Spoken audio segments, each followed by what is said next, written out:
Coach Gerald Van den Berg akan menentukan pemain-pemain yang akan dia panggil untuk bermain di Piala AFF U23 pada 15 sampai 31 Juli yang akan datang ya. Di mana kita sebagai tuan rumah dengan dua stadion yang akan dipakai yang sudah diputuskan oleh PSSI, yaitu GBK atau Stadion Utama Senayan Gelora Bung Karno, dan satu lagi Patriot Candrabaga di Bekasi.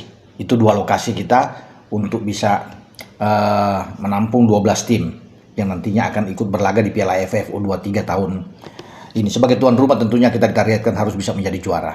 Karena pada 2023 yang lalu kita kalah di final dari adu penalti melawan Vietnam, dan kita harus bisa membalas itu ketika kita ditunjuk sebagai tuan rumah. Ya, pembukaan pasti sudah akan berlangsung di GBK, termasuk dengan final Piala AFF U23 ini akan berlangsung di GBK. Nah, siapa pemain-pemain yang akan dipanggil oleh Gerald Van den Berg, dia akan menentukan ini, tapi yang sudah dipastikan, ya kabar terakhir dia akan mengambil Jens Schraven untuk bermain di sektor depan.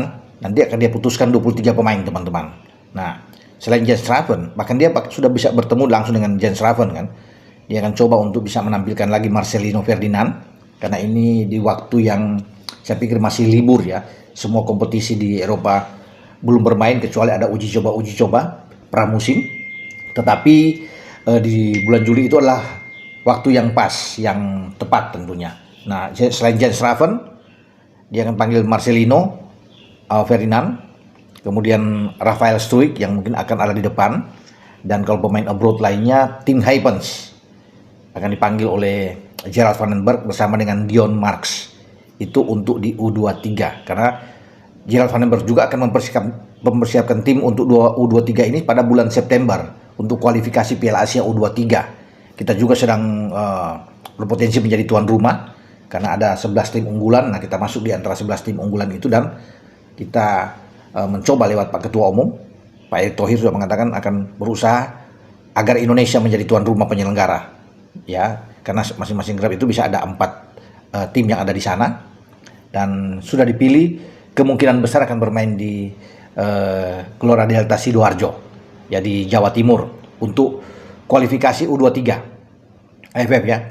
Dan Van den Berg juga mungkin akan menangani tim ini sampai pada SEA Games, tapi SEA Games itu belum dipastikan karena rapat Exco akan menentukan siapa yang akan ke sana. Walaupun di pole position ada Gerald Van den Berg karena dia bertanggung jawab untuk U23. Tapi yang sudah pasti di AFF U23 dan kualifikasi Piala Asia U23 itu di bawah Gerald Van den Berg. Nah, nama-nama saya sudah sebut tadi ya teman-teman ya. Itu ada Marcelino, ada Jens Schraven, ya, Dion Marks, Tim Hypens yang juga akan ada di sana, Rafael Struijk itu akan coba dipanggil oleh Gerald Van den Berg. Termasuk di belakang itu ada Muhammad Ferrari, ada Kadek Arel yang masuk, ya Komang Teguh, ya Doni Tri, itu semua akan dipanggil oleh Gerald Van den Berg. Tinggal nama-nama akan dia umumkan 23 ini. Tapi yang saya sebut ini itu kemungkinan besar ya, kemungkinan besar mereka akan masuk di dalam skuad AFF U23.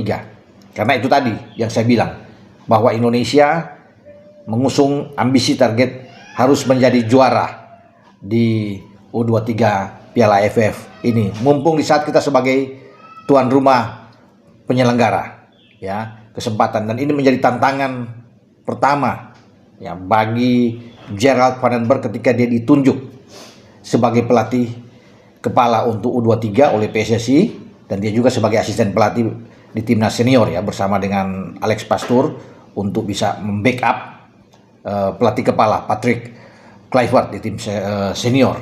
Nah, makanya di AFF U23 ini adalah kesempatan debut dia pertama, dan kalau dia bisa membawa gelar juara luar biasa bagi Indonesia. Oke, dengan saya Bung Ropan.